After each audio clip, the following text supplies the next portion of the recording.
الله الرحمن الرحيم والصلاة والسلام على رسول الله وعلى آله وصحابته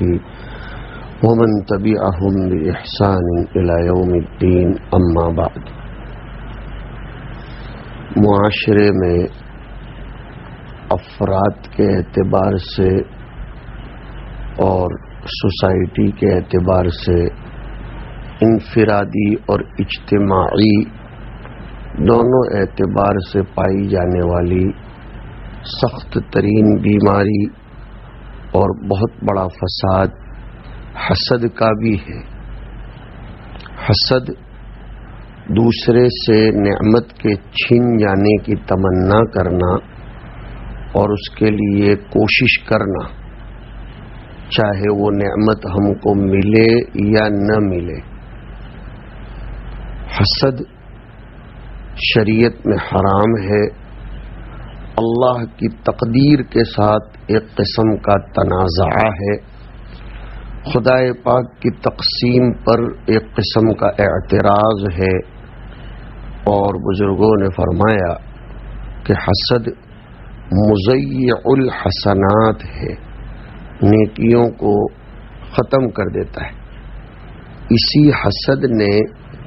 بنی اسرائیل کو، بالخصوص یہود کو، حضور پر ایمان لانے سے روکا. قرآن کریم نے جا بجا وجہ بیان فرمائی ہے، حسدم من عند انفسہم. اسی حسد نے یہود کو رسالت مآب علیہ الصلاۃ والسلام کی شخصیت گرامی قدر پر جادو تک کرنے پر آمادہ کیا، ابھارا، اس لیے کہ وہ اس کو برداشت نہیں کر سکتے تھے کہ نبی آخر الزماں قریش اور عربوں میں پیدا ہو. وہ سب کچھ کمالات کا منبع اور مرجع اپنے آپ ہی کو سمجھتے تھے.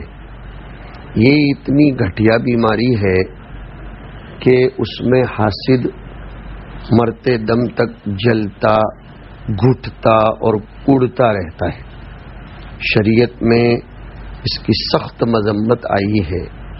چنانچہ حضرت ابو ہریرہ رضی اللہ تعالیٰ عنہ فرماتے ہیں کہ رسول اللہ صلی اللہ علیہ وسلم نے فرمایا، اپنے آپ کو حسد سے دور رکھو، بچاؤ، کیونکہ حسد نیکیوں کو اس طرح کھا جاتا ہے جس طرح آگ ایندھن کو یا آگ گھاس کو کھا جاتی ہے. میرے بھائیو، اللہ تعالی نے اپنی تقدیر سے جس کو جو کچھ دینا مقدر کیا ہے اس کو وہی دیتا ہے. کسی کو کمال حاصل کرنے میں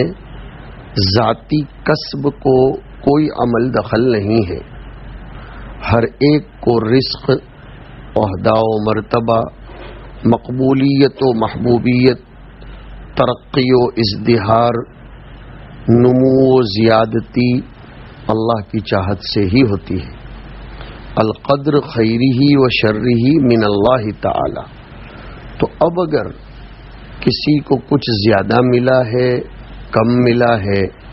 تو اس پر حسد کرنا گویا باری تعالی کی تقسیم سے لڑنا ہے، اللہ کے انتخاب سے لڑنا ہے، اللہ کے اصطفاء سے لڑنا ہے، اور اللہ کے اس انتخاب پر انگلی اٹھانا ہے. اس لیے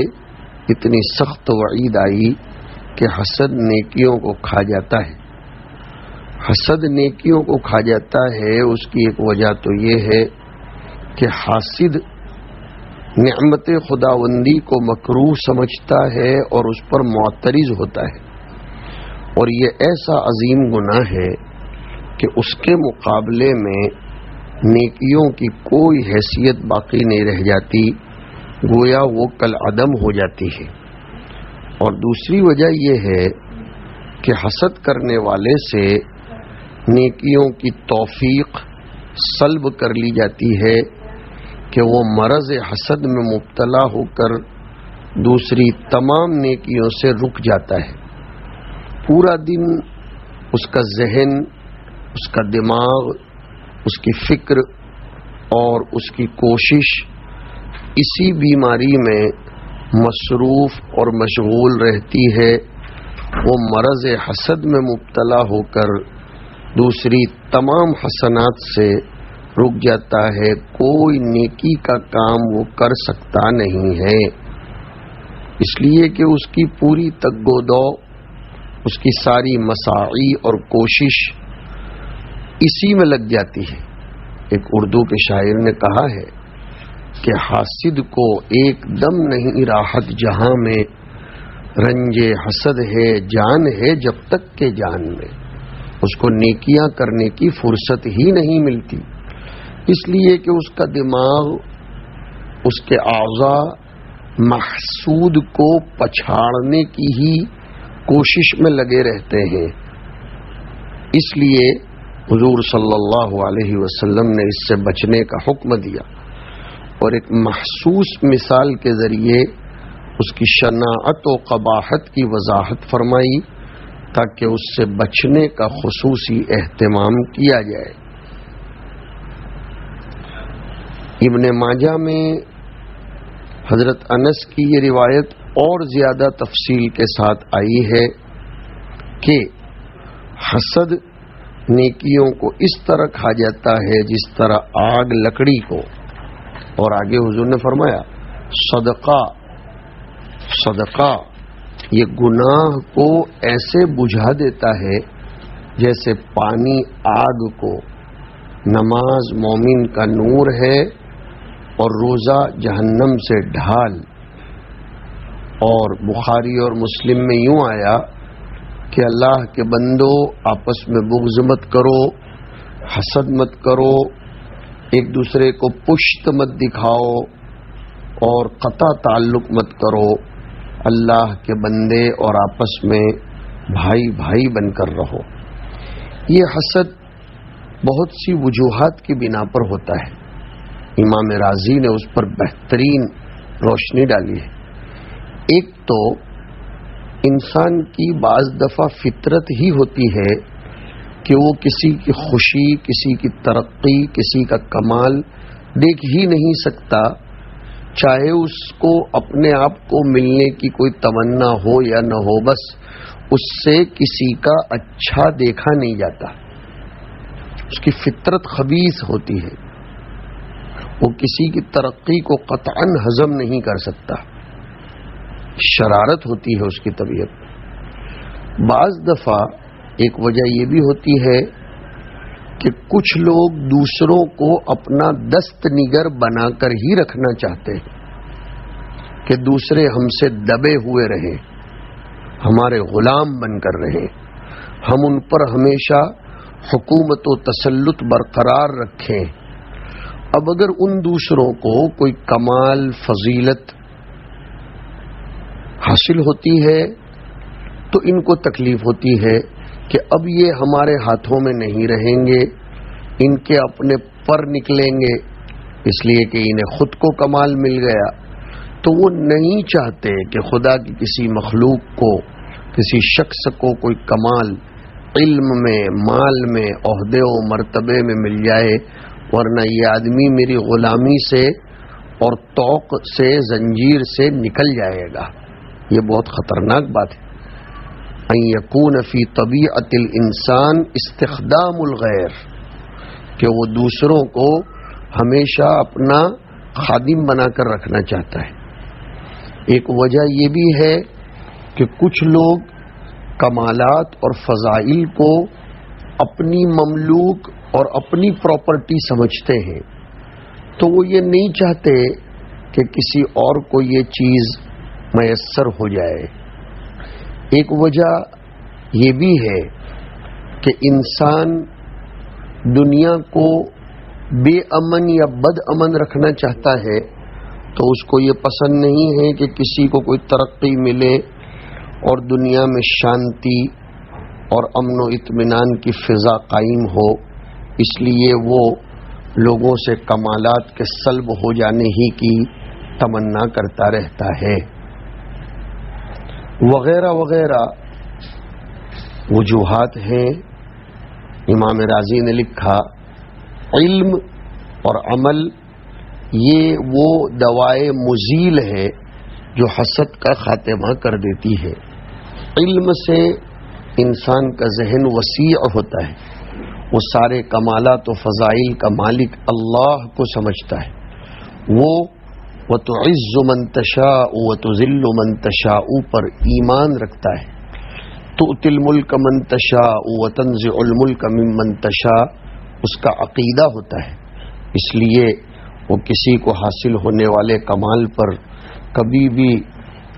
اپنا دل جلاتا نہیں ہے، بلکہ مخلوق کو ملنے والے کمالات پر خوش ہوتا ہے. اس لیے ہمیں چاہیے کہ ہم ایک دوسرے سے حسد نہ کریں، محبت اور پیار سے رہیں اور ہر کمال کا مالک اللہ کو سمجھیں. اس سلسلے میں اور ایک روایت ہے جس میں حضرت سہل ابن ابی امامہ بیان کرتے ہیں کہ وہ اور ان کے والد مدینہ منورہ میں حضرت انس ابن مالک کے پاس پہنچے تو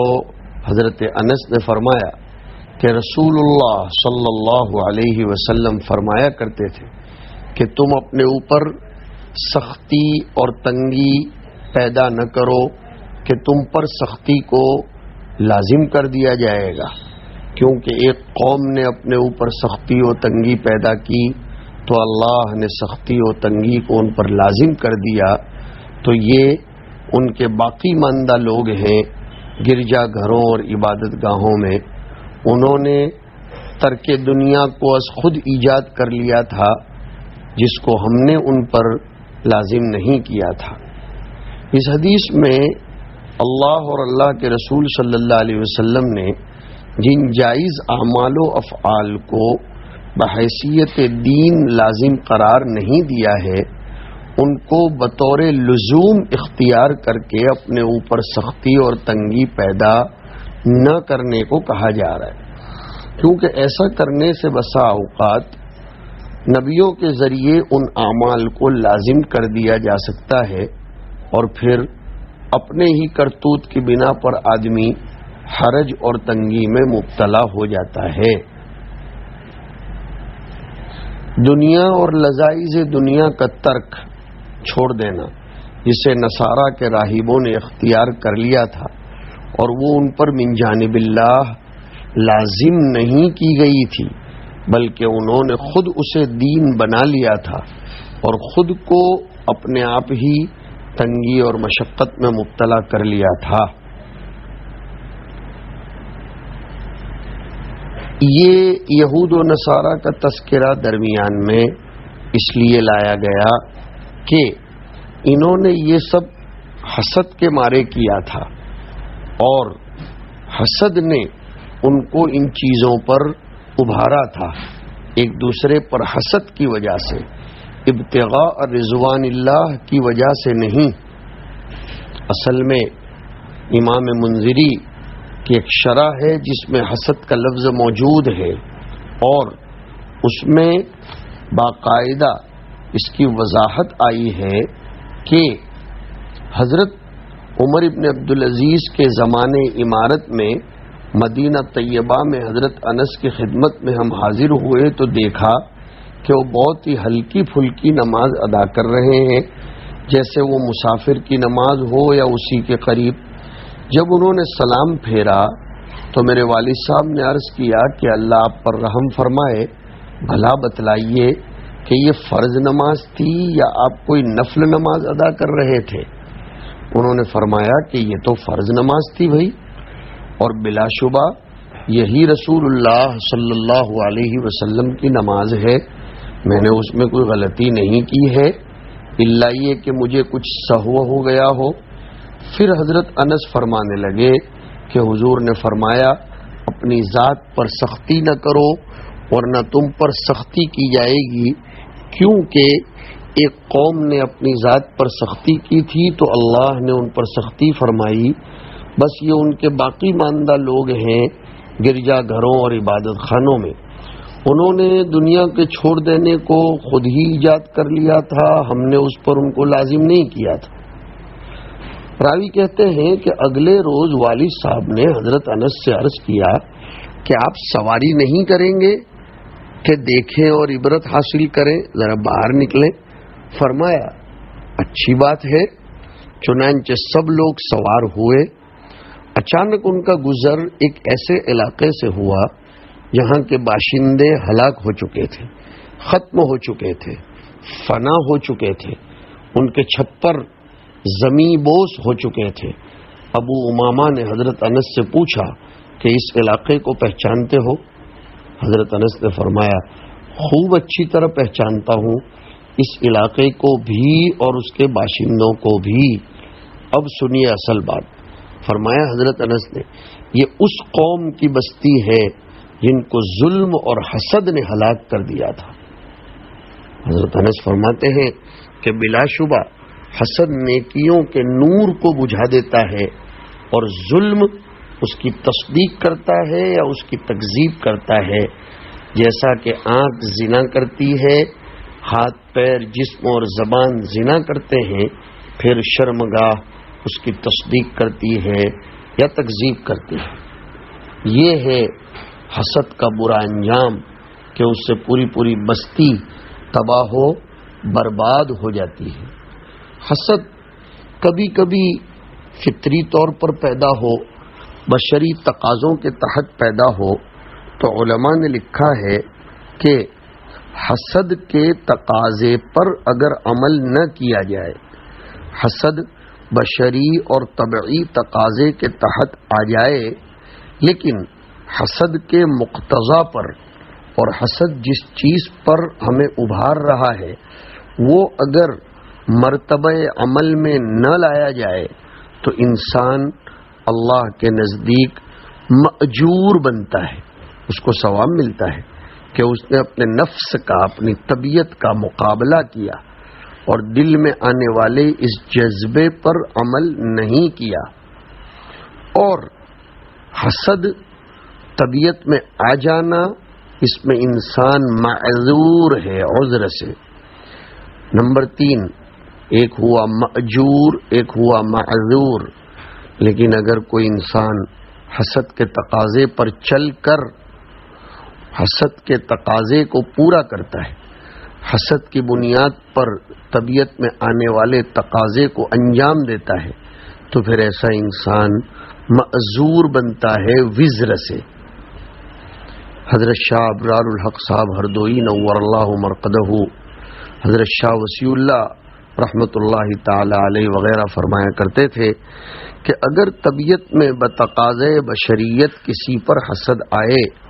تو بتکلف ہی صحیح اس کی تعریف کرو،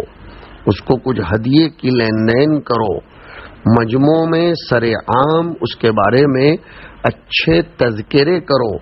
آٹومیٹک طبیعت بجھے گی، طبیعت پر دباؤ پڑے گا۔ یہ زبردست علاج ہے حسد کے ختم کرنے کا کہ محسود کی بتکلف ہی صحیح تعریف کرو، محفلوں میں اس کے بارے میں اچھے نام سے تذکرے کرو اور اس کو کچھ ہدیہ لو اور دو، تو اس سے محبت بڑھے گی، حسد کا خاتمہ ہوگا۔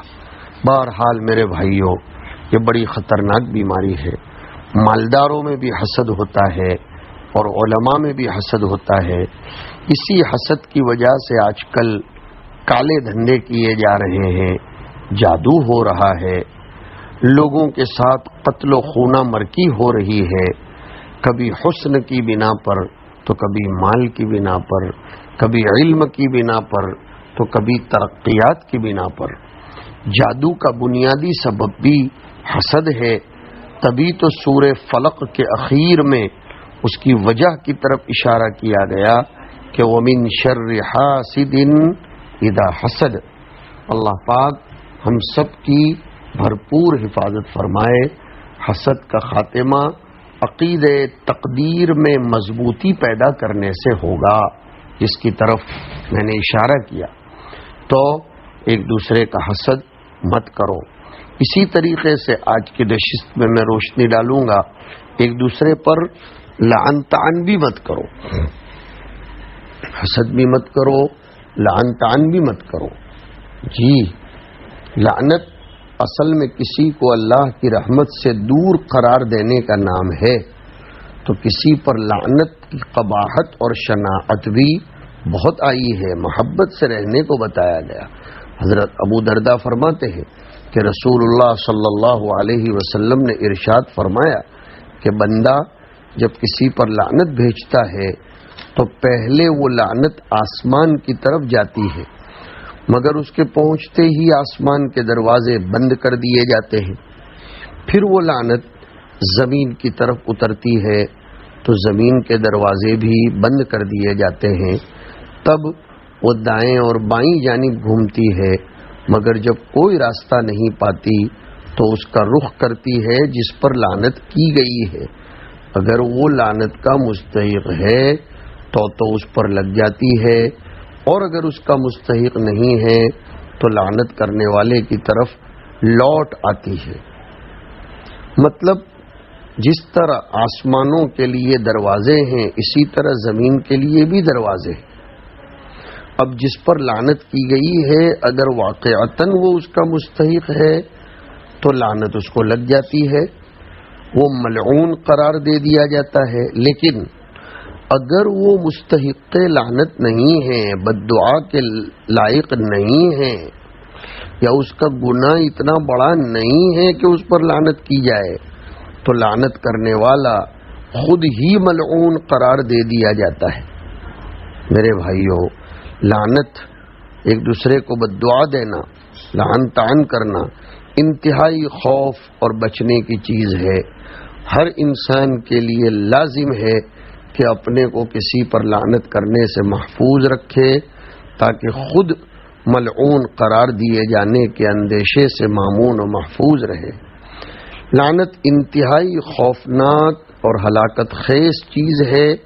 اس لیے خداوند قدوس نے اپنی رحمت اور فضل و کرم سے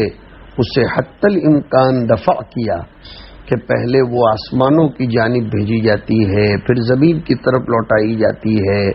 اس کے بعد دائیں بائیں اپنے لیے جگہ تلاش کرتی ہے، پھر جس پر بھیجی گئی ہے اس کے پاس جاتی ہے، مگر جب وہ بھی اس کا اہل ثابت نہیں ہوتا ہے تو لعنت کرنے والے کے اوپر خود لگ جاتی ہے۔ اور یہاں ایک بات سمجھو، کسی متعین اور پرٹیکولر شخص پر لعنت کرنے سے پرہیز ضروری ہے، چاہے بظاہر وہ اس کا مستحق ہی کیوں نہ معلوم ہوتا ہو۔ البتہ اللہ اور اس کے رسول نے جس متعین شخص پر لعنت کی ہے اس پر تعیین کے ساتھ درست ہے، نیز کافرین، ظالمین وغیرہ جن پر خداوند قدوس نے لعنت کی ہے ان پر لعنت کرنا بالاتفاق درست ہے۔ اصل میں اس کو میں یوں سمجھاؤں کہ ایک ہوتی ہے لعن مطلق اور ایک ہے لعن مقید۔ صفات پر لعنت کرو، موصوف پر لعنت مت کرو۔ صفات قابل لعنت ہوتی ہے، موصوف قابل لعن طعن نہیں ہوتا۔ جی ہاں، اوصاف الگ ہیں اور افراد الگ ہیں۔ کسی شخص کا نام لے کر اس پر بددعا کرنا، اس پر لعن طعن کرنا، یہ اسی وقت جائز ہے جبکہ اس کی موت علی الکفر متیقن ہو یا قرائن شدیدہ قویہ سے یہ پتہ چل رہا ہو کہ اب وہ اپنے کفر سے اور فسق سے باز نہیں آئے گا، ورنہ ہر شخص ہر کس و ناکس پر لعن طعن اور بددعا نہیں کرنی چاہیے۔ لعن مطلق کیجئے جیسے قرآن کریم نے کیا کہ ان الذین کفروا وماتوا وهم کفار اولئک علیہم لعنت اللہ والملائکۃ والناس اجمعین، جیسے قرآن کریم نے صفت پر لعنت کی کہ ان الذین یکتمون ما انزل اللہ، اس کے اخیر میں فرمایا اولئک یلعنهم اللہ ویلعنهم اللاعنون، لیکن نام لے کر حضور سے صرف ان لوگوں کے بارے میں لعنت وارد ہے جو کفر پر مر گئے تھے یا پھر بیر معونہ میں قراء اور حفاظ صحابہ کو شہید کرنے والے وہ لوگ جن کے باب میں توبہ کرنے کی اب کوئی امید نہیں بچی تھی، لیکن یہ تو بذریعے وہی پتہ چلتا ہے، لہذا زندوں پر لعنت نہیں کرنی چاہیے، ان کی صفتوں پر لعنت کرو، جیسے حضور نے فرمایا لعن اللہ الواصلات والمستوصلات والواشمات والمستوشمات المترجلات، یہ سب صفتیں ہیں کہ مردانہ لباس پہننے والی عورتوں پر مطلق لعنت ہے، اعلام پر، اشخاص پر لعنت نہیں ہے۔ اس سلسلے میں حضور نے ایک روایت میں فرمایا ایک دوسرے کو گالی نہ دو اللہ کی لعنت کے ذریعے، نہ اس کے غضب کے ذریعے اور نہ جہنم کے ذریعے، یعنی آپس میں ایک دوسرے پر نہ تو صراحتاً لعنت بھیجو نہ کنایتاً، یہ نہ کہو کہ تم پر اللہ کی لعنت ہو اور نہ یہ کہو کہ تم پر اس کا غضب نازل ہو اور نہ یہ کہو کہ وہ تم کو جہنم میں داخل کرے، اس طرح کے جملے مت کسو، کیونکہ لعنت چاہے صراحتاً ہو یا کنایتاً نہایت قبیح اور بے حد خطرناک ہے۔ صحیحین کی ایک روایت میں تو لعنت کو قتل مومن سے تعبیر کیا گیا ہے۔ صحیح مسلم میں ایک روایت میں آیا کہ اچھے لوگ لعن طعن کرنے والے نہیں ہوتے۔ جی ہاں، لعنت کرنا مقام صدیقیت کے منافی ہے، لعنت کرنے والا صدیق نہیں ہو سکتا ہے، مومن کی شان سے بعید تر ہے کہ وہ طعنہ زنی کرنے والا، لعنت برسانے والا اور فحش گو اور پھوڑ ہو۔ ایک روایت میں تو یہاں تک آیا کہ آپس میں ایک دوسرے کو لعنت و ملامت کرنے والے شہادت کے شرف سے محروم رہیں گے، شہداء کی فہرست میں شامل نہیں ہوں گے اور نہ سفارشی بن سکیں گے۔ آپس میں ایک دوسرے کو لعنت و ملامت کرنے والے شہداء اور سفارشیوں کی فہرست میں شامل نہیں ہو سکیں گے، یعنی کل قیامت کے دن جب اولین و آخرین سب کے سب میدان محشر میں جمع ہو چکیں گے اور بندوں کا حساب کتاب لینے کے لیے خداوند قدوس نزول اجلال فرمائیں گے تو پہلے انبیاء سے خطاب کر کے یہ سوال کریں گے، کیا تم نے میرا پیغام میرے بندوں تک پہنچا دیا تھا؟ انبیاء اس بات میں جواب دیں گے تو باری تعالیٰ ان کی امتوں سے یہ سوال کریں گے کہ کیا میرے پیغمبروں نے میرا پیغام تم تک پہنچا دیا تھا؟ تو وہ جواب دیں گے ما جاءنا من بشیر ولا نذیر، ہمارے پاس تو نہ کوئی خوشخبری سنانے والا آیا نہ ڈرانے والا۔ ان کے اس جواب پر اللہ تعالی حضرات انبیاء سے گواہ طلب کریں گے تو انبیاء امت محمدیہ کو بطور گواہ کے پیش کریں گے۔ امت محمدیہ انبیاء علیہم الصلاۃ والسلام کے حق میں گواہی دے گی۔ امت کو یہ خصوصی فضیلت حاصل ہوگی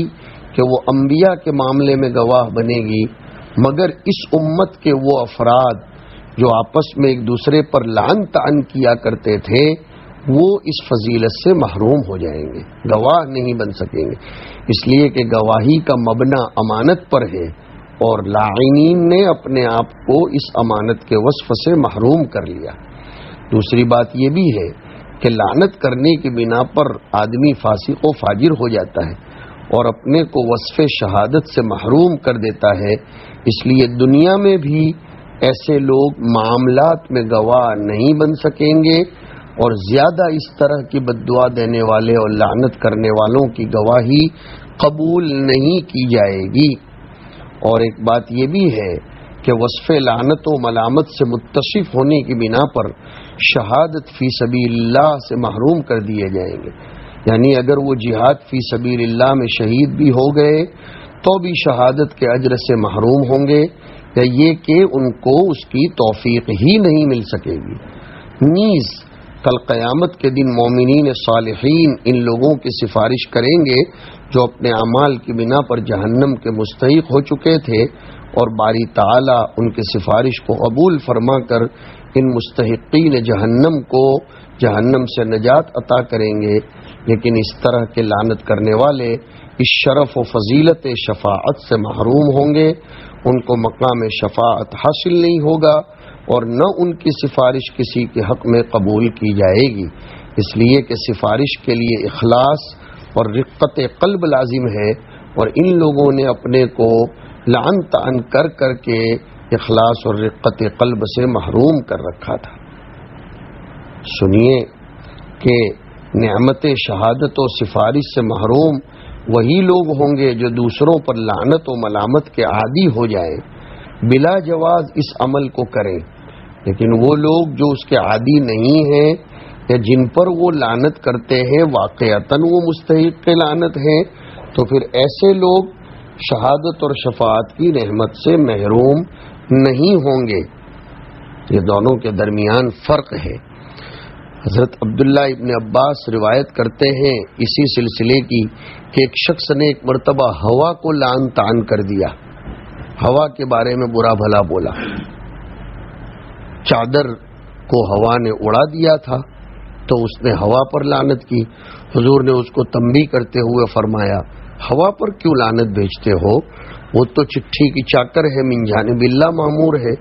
اور پھر بات یہ ہے کہ جو شخص کسی ایسی چیز پر لعنت کرتا ہے جو اس کی مستحق نہیں ہے تو لعنت اسی پر لوٹ جاتی ہے۔ مطلب جو چیزیں من جانب اللہ کسی عمل پر مامور ہیں، جن کا کوئی عمل ان کے اختیار میں نہیں ہے، وہ ہرگز قابل ملامت نہیں، اور ان پر لعنت کا لازمی نتیجہ خود اپنے آپ کو ملعون قرار دینا ہے۔ لہذا ہم اپنے آپ کو لعن طعن کی بیماری سے بچائیں۔ اللہ رب العزت ہماری زبان، ہماری سوچ و فکر، ہمارے نظریے، ہمارے افکار کو پاکیزہ بنائے۔ وصلی اللہ علی النبی الکریم۔